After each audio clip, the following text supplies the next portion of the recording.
Às vésperas do julgamento do século, nós voltamos a conversar com o advogado Cristiano Girardello. Ele é um estudioso do tema da grande naturalização brasileira, que, em função da tese levantada pela advocacia do Estado italiano, ganhou destaque na comunidade ítalo-brasileira nos últimos meses.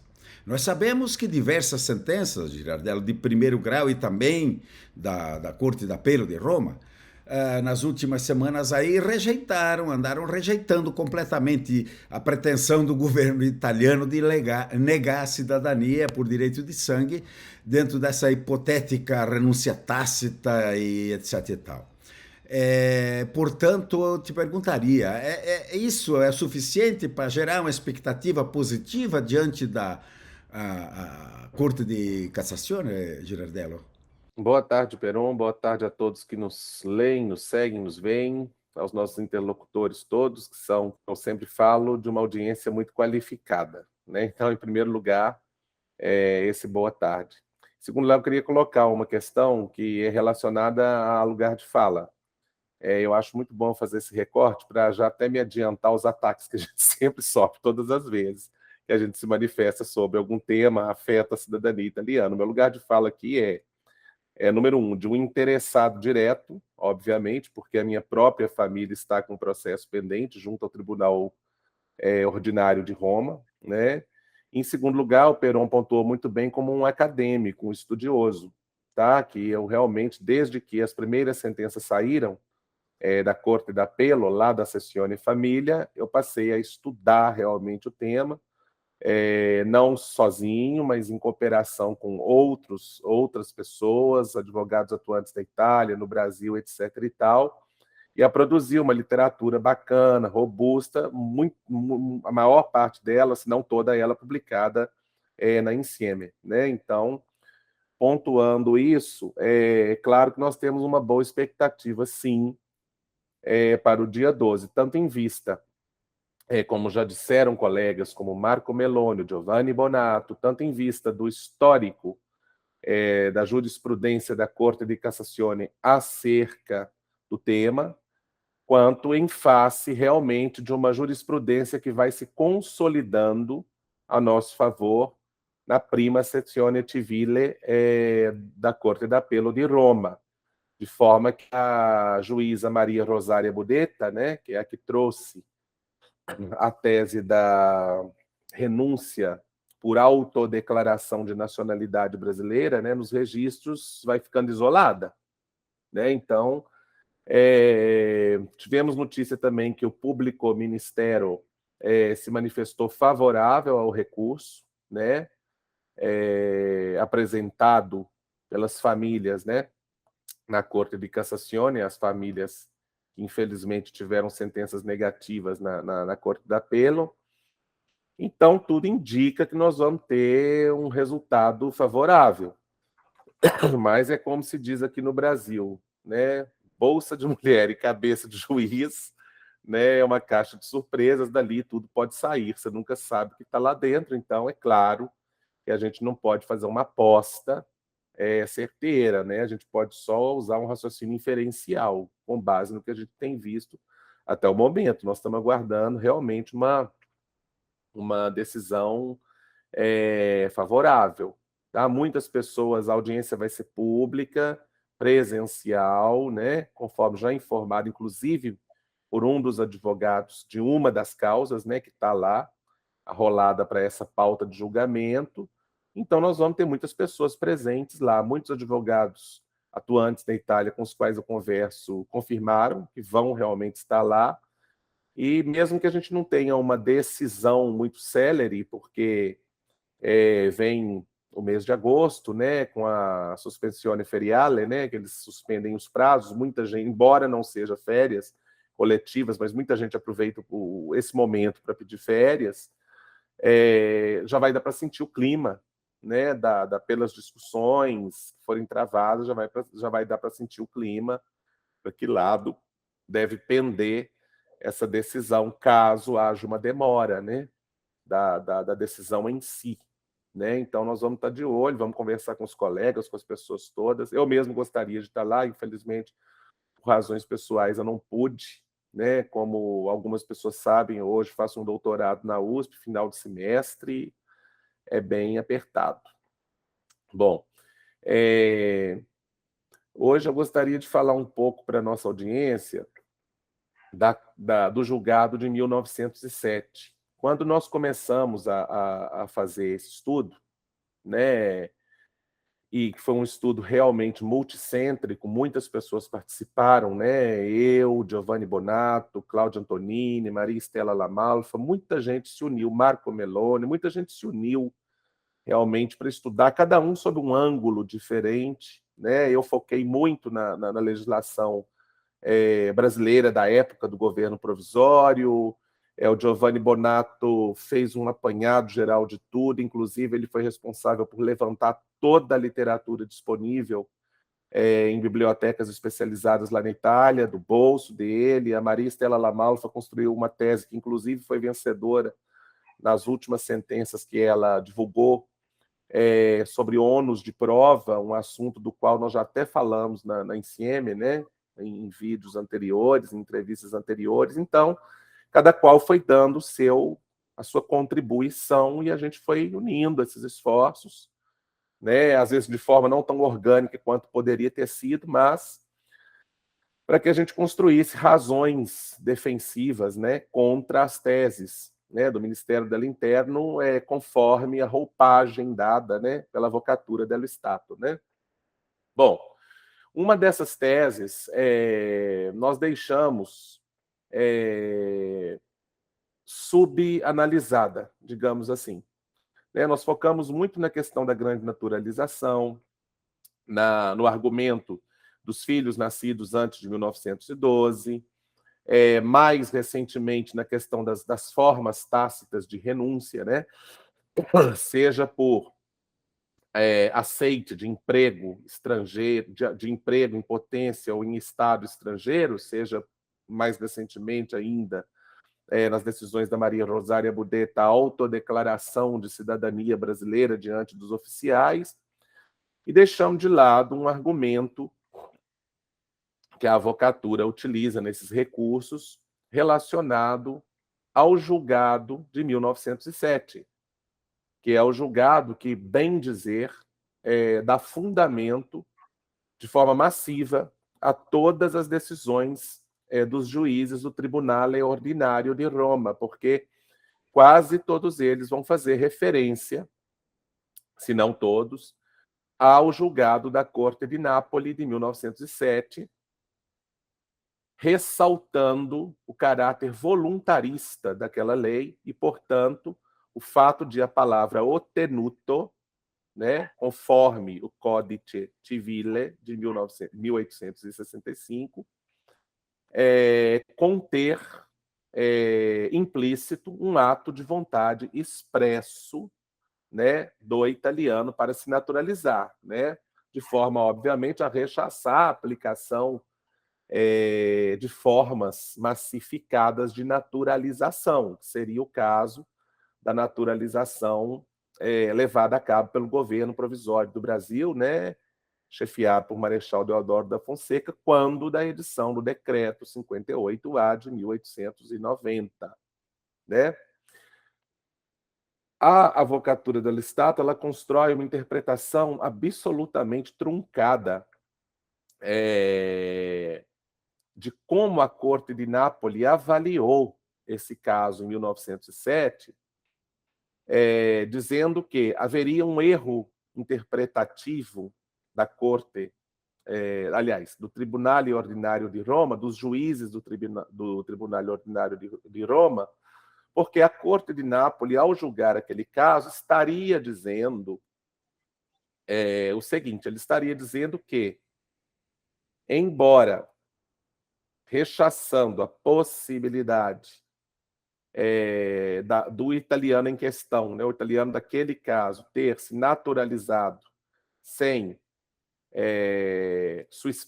sem a declaração expressa de sua vontade, a Corte de Nápoles, em 1907, já se alinhava ao chamado princípio da efetividade da cidadania, Por quê? Porque esse é o argumento que eles constroem, porque quando a Corte de Nápoles decide cassar a sentença e pedir que os autos do processo retornem à corte anterior, né, ao tribunal aquó, eles fazem isso porque o italiano em questão estava inscrito em uma lista eleitoral, que na época era municipal, era municipalizada a inscrição, estava inscrito numa lista eleitoral municipal no Brasil, no município São Carlos do Pinhal, salvo melhor juízo, mas que não se poderia concluir dessa simples inscrição na lista eleitoral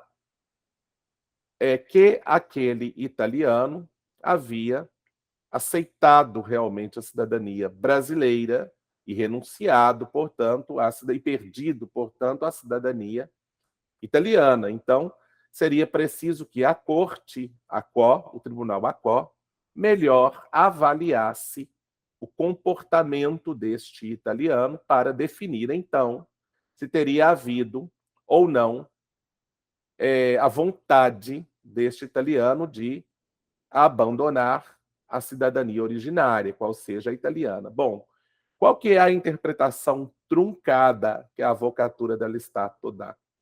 A Avvocatura dello Stato quer fazer o seu interlocutor, no caso os juízes, entenderem que a Corte Partenopeia, a Corte de Nápoles, se referia a comportamentos indeterminados do italiano emigrado que poderiam demonstrar uma renúncia tácita ou uma aceitação tácita, ou uma renúncia tácita da cidadania italiana ou uma aceitação tácita da cidadania brasileira, da naturalização brasileira.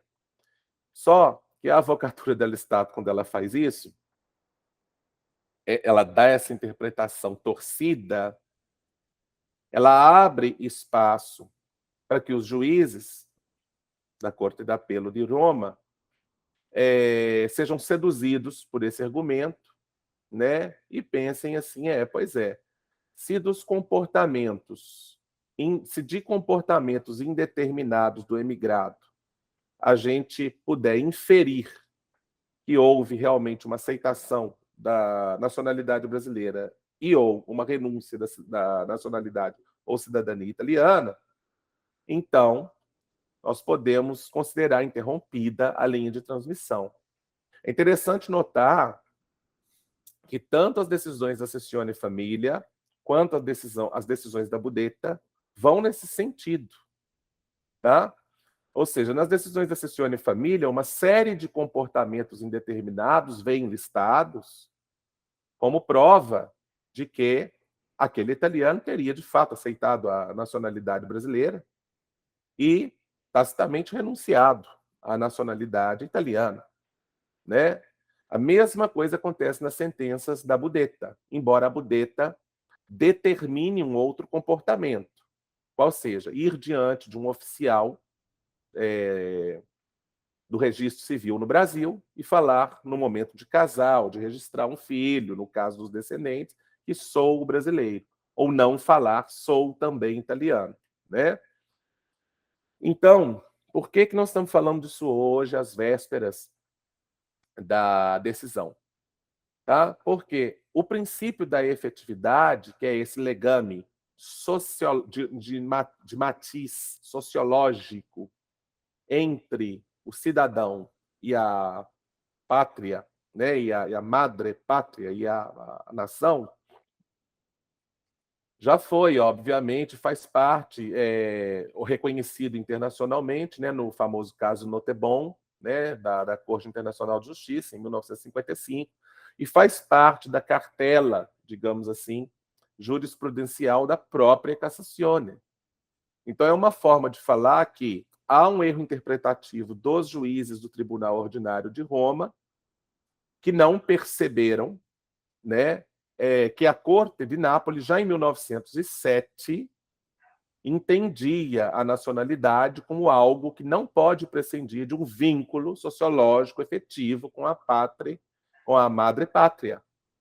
Só que isto é uma mentira, uma interpretação torcida da decisão. Quando a corte de Nápoles cassa a sentença e manda os autos retornarem para melhor averiguação no Tribunal Acó, a corte de Nápoles está se referindo a um ato determinado. E este ato determinado foi revelado com muito orgulho pelos meus estudos, inclusive, quando nós começamos a estudar esse tema, sobre todo o panorama legislativo da grande naturalização no Brasil. A Corte Partenopeia fala assim: é necessário estudar a legislação brasileira da época para averiguar se a inscrição deste italiano na lista eleitoral municipal se deu por requisição do próprio italiano ou de forma automática, tá?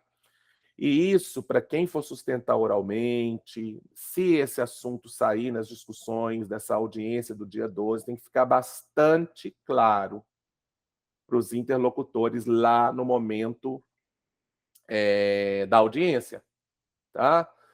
Por quê? Porque não a Corte de Nápoles, né, e a sentença da Corte, que sustentam de forma massiva, para não falar universal, todas as decisões favoráveis do Tribunal Ordinário, dialoga com exatamente o que eu estou falando aqui.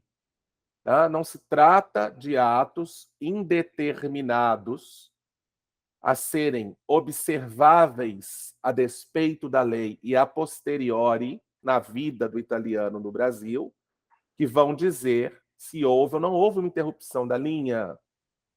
A Corte Partenopeia é bem clara. Ela se refere à inscrição eleitoral do italiano no município no qual ele vivia, antes de falecer. Então, quando a Corte Partenopeia cassa a decisão e volta com o processo para o Tribunal Acó, a Corte fala assim: precisamos averiguar, a Corte ou o Tribunal anterior precisa averiguar, conforme as leis brasileiras, se essa inscrição do italiano nessa lista de eleitores municipal se deu por vontade dele, por requisição dele, ou de forma automática. E o que os nossos estudos revelaram? Nós temos um grande artigo publicado na INSIEME, um dos primeiros, inclusive, um especial que nós fizemos, com a cooperação da doutora Maria Estela. O Peron nos abriu esse espaço para a gente publicar um grande artigo na revista, em páginas e páginas. O que os nossos estudos demonstraram? Que o decreto 58A não pode ser lido sozinho, como a própria Corte de Nápoles já sabia. Não é que anula a sentença e manda voltar. Tinha que ser lido também, no mínimo, conjuntamente com os decretos 277D e 480, todos dois do governo provisório e promulgados meses depois. Tá? Questão de meses. O decreto 58A, que é o da grande naturalização, é dezembro. O 277, eu estou até com ele aberto aqui. O 277, ele é de março, vejam bem. E 480, de junho. É um espaço muito curto de tempo, de poucos meses. Tá?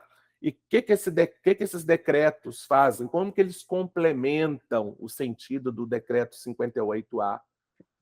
Eles veem que os livros previstos no 58A, ou seja, nos quais os italianos, em tese, manifestariam sua vontade de manter a nacionalidade originária, não só os italianos, os estrangeiros no Brasil, né? Eles veem que esses livros não pegaram, não vão pegar, poucos municípios fizeram, poucos italianos ou estrangeiros tiveram ciência disso. E eles permitem, até por interesses políticos da época, como dissemos na Insieme, nesse grande especial, tá? Eles permitem que os estrangeiros em condições de voto sejam alistados automaticamente. Automaticamente, ou seja, sem requisição do interessado. Tanto que no decreto 480 fica claro, é textual, o seguinte, que o alistamento automático, no decreto está chamado de alistamento por ciência das comissões, né? Não importa o reconhecimento da qualidade de cidadão brasileiro, só será atribuído aos estrangeiros que houverem, vejam bem, requerido o alistamento, ou, se alistados automaticamente, requerido o seu título de eleitor. Então, é isso que a Corte Partenopeia manda averiguar. Tá? E não conforme a vocatura da Listato, torcendo a interpretação do julgado de 1907, tem feito alguns juízes acreditar. Tá? O caso da Budeta, o caso dos juízes da Sessione Família, por exemplo, que pegam atos indeterminados, né? Eu chamo de indeterminados porque não determinados em lei. Lei estrangeira, no caso brasileira, nem italiana, tá? E interpretam esses atos indeterminados como os comportamentos indeterminados, como sendo indicativos ou de uma aceitação tácita da nacionalidade brasileira ou uma renúncia tácita à cidadania italiana. Isso é um erro interpretativo e que deve estar bem claro para os juízes da Corte de Cassazione no dia 12. Tá? Girardello, doutor Girardello, a questão que eu colocaria dentro dessa sua exposição clara, como faz, por exemplo, mas isso o governo brasileiro tem dito na CNN, tem dito, olha, ele não é, ele não renunciou à cidadania, ele não se naturalizou brasileiro.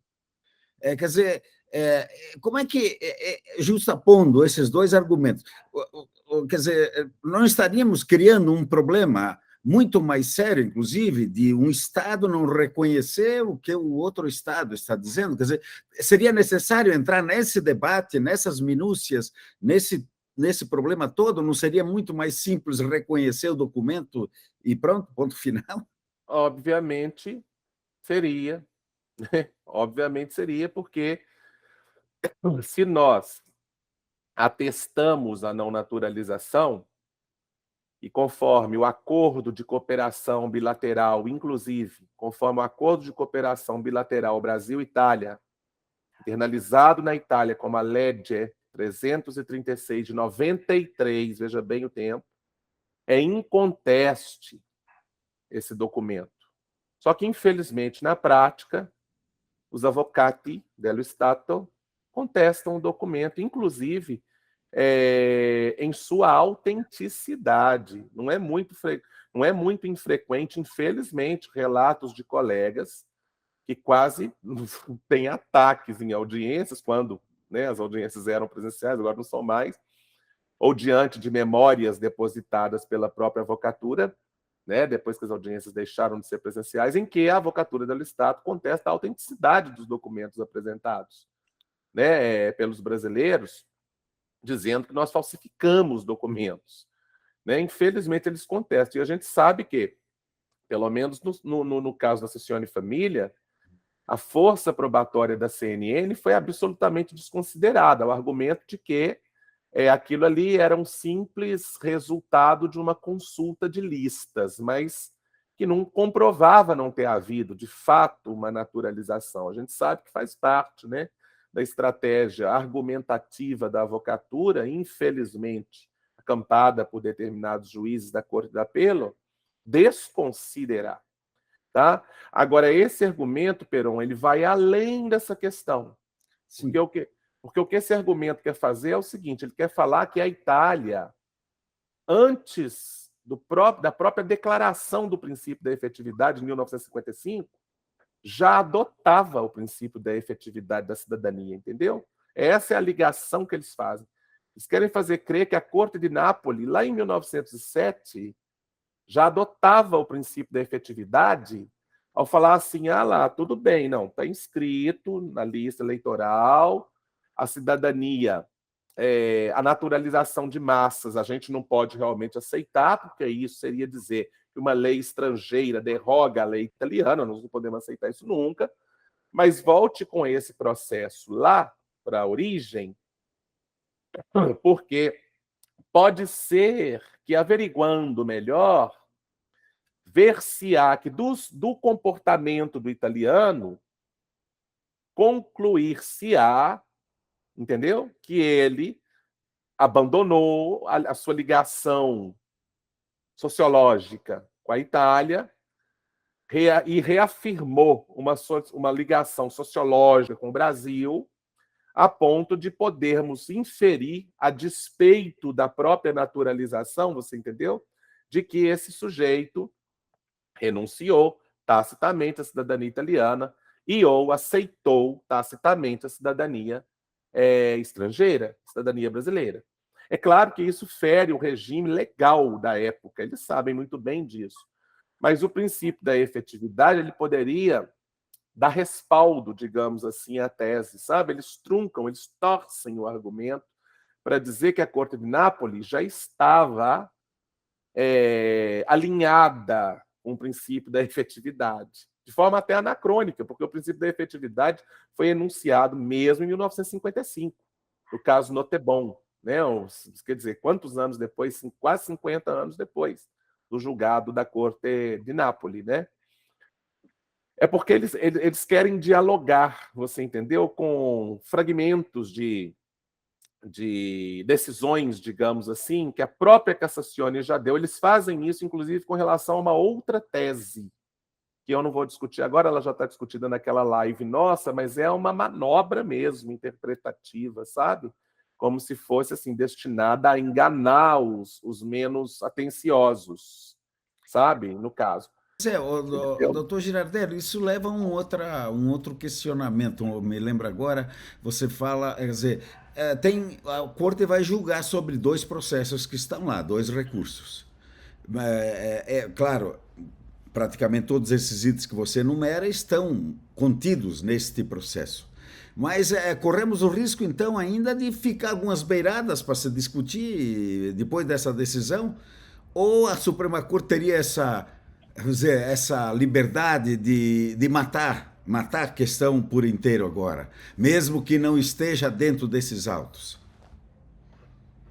Olha, se a gente for falar de técnica jurídica em sentido estrito, deve ser discutido aquilo que o caso dá como limites, né? Quer dizer, está se recorrendo de uma decisão que tem aqueles argumentos, então, em tese, você vai ficar dentro daquele panorama, daqueles argumentos. Agora, na prática, isso depende de dois fatores. Depende, primeiro, do que os advogados argumentaram no recurso, tá? Porque mesmo o caso sendo limitado pelas razões daquela decisão, na hora de argumentar, como nós não temos acesso, eu pelo menos não tive, ao recurso apresentado pelos colegas, então não sei para que sentido, para que lado, qual é a extensão da argumentação deles. Se fosse eu, o advogado, eu costumo atirar com todas as armas.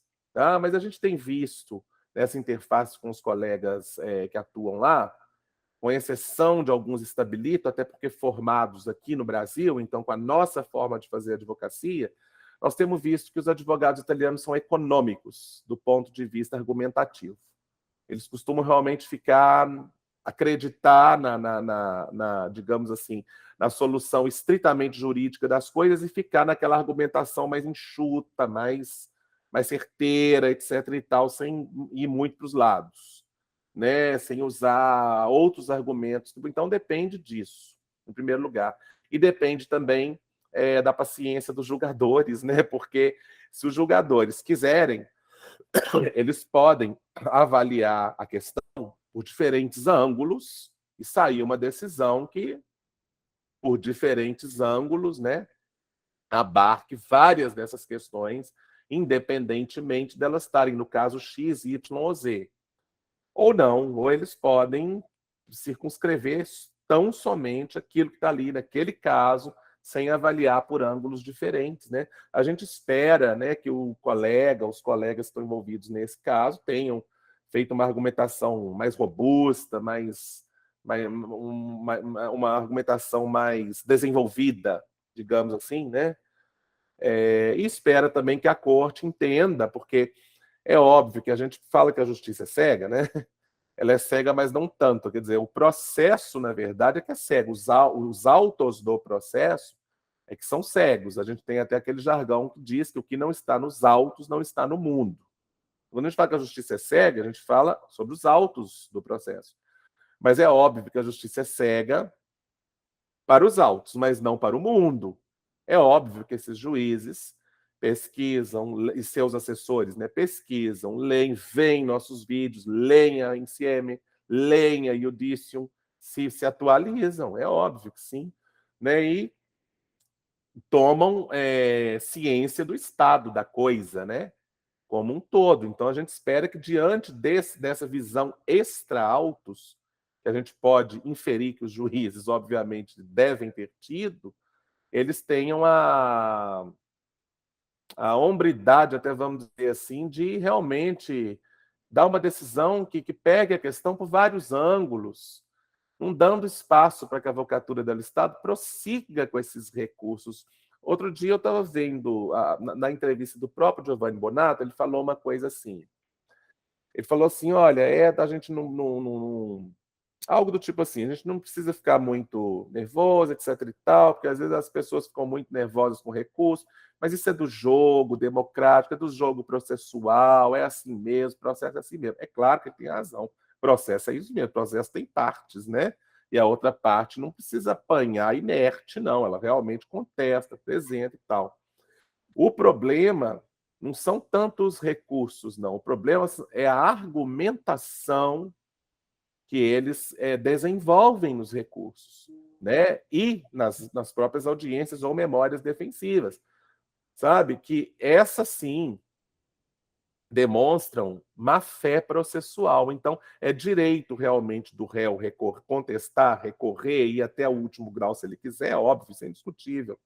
Agora, dentro dos limites da boa-fé processual, por exemplo, alegar inautenticidade de documento, os documentos brasileiros, eles saem com selos digitais. Nós, do Brasil, e isso eu tenho muito orgulho de falar como brasileiro, nós estamos a milhões de anos-luz à frente da Itália no que diz respeito ao uso de dados, processo eletrônico, segurança dos documentos que são expedidos pela nossa administração pública, sabe? A apostila, você coloca a apostila feita no Brasil, você coloca no site lá do CNJ o código, aparece para você o documento escaneado no site do CNJ. Então, nós temos segurança.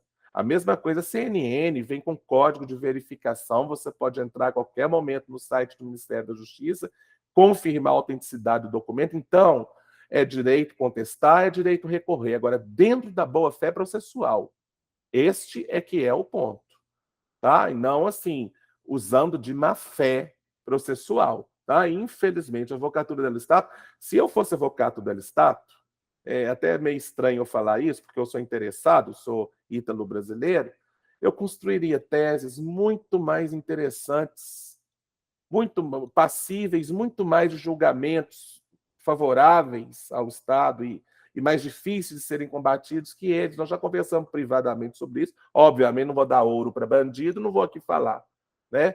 Mas eu mesmo faria. Então, eu fico impressionado é como que as teses, elas beiram, de fato, a má-fé processual, elas beiram, é direito do Estado, mas elas beiram, e algumas argumentações, alguns argumentos são de evidente má-fé processual. E outra coisa, e não só a argumentação, mas a própria forma como a Advocatura dello Stato age.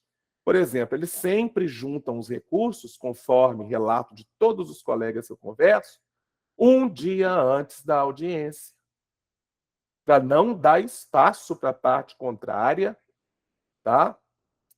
olhar as razões, né, e nas suas próprias memórias, por exemplo, rebater aqueles argumentos, tá? Então, a gente sabe que a mesma coisa para recurso, tá, Peron? É o que a gente ouve dos colegas. Mesma coisa recurso. É no último dia do prazo que eles juntam o recurso. Tá? Parece que para poder, assim, evitar mesmo, fazer sofrer.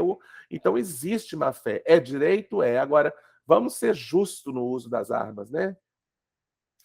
Doutor Girardello, nós aqui no Brasil temos aí, sempre que tem um grande julgamento na Suprema Corte, nós vemos na mídia aí, o Supremo já formou maioria para isso, para aquilo, para aquele outro. No caso italiano, nós não temos, infelizmente, não temos essas informações se já formou-se maioria. Mas como se sabe que são as Cortes Unidas ali, reunidas, que vão julgar, e já se tem mais ou menos o pulso de de algumas sessões, que apanhado você faria, e eu já emendaria uma outra consideração que gostaria que fosse feita. É, é, o julgamento é agora, mas a decisão, quer dizer, o acórdão vai demorar um pouco. Como é que vai ficar esse período? As pessoas, nós já vamos sabendo, a decisão não foi, ela só vai valer a partir da publicação do acórdão, não é verdade? Sim. Com relação à primeira questão, Peron, que você coloca, eu vou ter que declinar da minha opinião, porque eu não conheço o processo nos tribunais italianos, tá? Então, assim, aí tem que ser assim, alguém que atua realmente na corte, saber como que se dá o processo lá dentro, quer dizer, se existe algum recurso, caso não seja unânime, se leva a mesma lógica do processo nos tribunais aqui no Brasil. Eu, infelizmente, eu não sei como funciona, então não vou poder opinar. E aí nós vamos precisar realmente ouvir alguns dos advogados ou advogadas atuantes, mesmo lá e diante da cassazione, inclusive, né? Porque é um processo, a gente sabe que tem advogados que não são cassacionistas, então eles estariam na mesma posição que eu mesmo atuando na Itália. Então, eu tenho que ouvir um cassacionista para saber como que é o processo dentro da Corte de Cassazione, tá? Se seguir o processo como ocorre no Brasil, né, fazendo uma analogia, o processo é distribuído para um relator, o relator faz o seu voto, né, e aí o relator lê o seu voto na audiência e os outros membros do órgão colegiado ou vão aderir àquele voto, ou vão divergir daquele voto e apresentam as razões da divergência, ou vão pedir vista do processo, a gente vê isso muito aqui no Brasil, poder avaliar melhor e aí elaborar seu voto divergente ou concordar, né? E aí marca-se uma outra sessão para que as pessoas votem, e aí sim vem essa questão de haver maioria ou não. Assim se dá no Brasil. Lá eu não sei se segue a mesma sistemática, então aí nós vamos ter que ver realmente com quem atua na cassação, tá? Com algum advogado cassacionista lá da Itália, ver como funciona. Seria uma boa questão para a gente saber, porque está em voga agora, né? Agora, com relação à demora, a esse interregno que vai haver entre a audiência e a publicação de um eventual acórdão deles lá, a gente tem ouvido primeiro, assim, é claro que tudo que a gente ouve nesses casos vem de fontes, digamos assim, não vou falar inseguras não, mas de fontes dispersas, né? A gente tem ouvido o seguinte, nessas fontes aí dispersas, nas redes sociais, etc e tal. Primeiro, que o número de recursos caiu. Você tem ouvido isso. A gente tem ouvido também que a Budetta, Maria Rosária Budetta, que é a juíza cujas razões estão ficando cada vez mais isoladas lá na Prima Sessione Civile, a gente tem ouvido que ela está adiando as suas audiências, tá? Adiando para setembro, para outubro, jogando para frente. Um indicativo de que ela quer ver qual que é o comportamento realmente dos agentes, né? A depender do julgamento da Cassazione. A gente tem ouvido isso, sabe? Então, parece que está se dando tempo para, entende? Para que a corte faça essa audiência, esperamos que seja só uma, já ouvimos dizer que poderá ser mais de uma, esperamos que seja só uma para acabar esse sofrimento, mas Eu estava conversando hoje, uma pessoa me fez essa mesma pergunta, eu falei, olha, isso depende muito de como que está se dando a conversa internamente na corte. Caso o relator já tenha o seu voto pronto, vamos supor que o processo seja como no Brasil, tá? Aqui é só uma analogia. Caso o relator já tenha o seu voto pronto e uma conversa, mesmo que informal, com os colegas, a coisa costuma acontecer papum. Ele vai lá, lê o voto dele, todo mundo concorda, no dia seguinte está lá o acórdão que já estava pronto, sabe?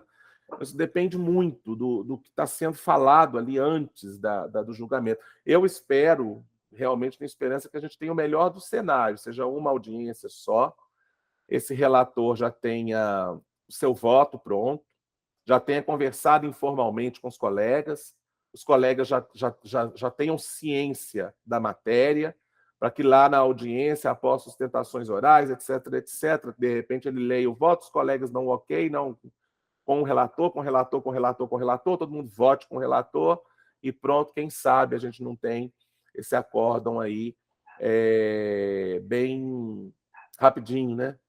Talvez até antes mesmo, né, da suspensione feriale, né, desse período de agosto em que os prazos ficam suspensos, tomara que sim. Jardel, vamos aguardar então, né? Deixa a palavra livre aí para as tuas considerações finais aí, Zé. Tem mais alguma informação a transmitir? O que você apurou nesses dias aí? Olha, eu nesse momento, assim, o que eu quero deixar são agradecimentos, assim, um agradecimento especialíssimo a você, porque o Desidério Peron e a revista Insieme significam a imprensa, não é parte da imprensa, eles significam a imprensa italiana para nós aqui no Brasil. Esse é o significado da Insieme. Então, qualquer ataque, qualquer cerceamento, qualquer portas fechadas à Insieme significa um ataque ao nosso direito. Não só à liberdade de expressão, porque o Peron dá espaço a todos indiscriminadamente para se manifestarem na revista, mas ao nosso direito à informação. Para mim, o principal veículo realmente tem sido há muito tempo. Então, esse agradecimento especialíssimo a você pelo espaço que você abre para todas as vozes. O Peron, a gente acabou ao longo desses 2 anos desenvolvendo uma relação de amizade, a gente se fala bastante e tal, então eu conheço de perto as dificuldades da Insieme, eu conheço de perto as ameaças que ele sofre como jornalista e que a revista sofre como veículo de comunicação, sabe? E vejo pessoas que já o ameaçaram dentro da revista, falando, escrevendo, sendo entrevistadas, o que mostra a seriedade e o compromisso desse jornalista. E é um compromisso, Peron, realmente, para mim, assim, é louvável num nível que você não faz ideia, tá? Então, muito obrigado pelo espaço que você dá a todas as vozes, tá? Não estou falando a minha voz, não, a todas as vozes, inclusive a quem discorda de você, da revista, de mim ou de quem quer que seja, tá? Você está de parabéns, a Insieme está de parabéns.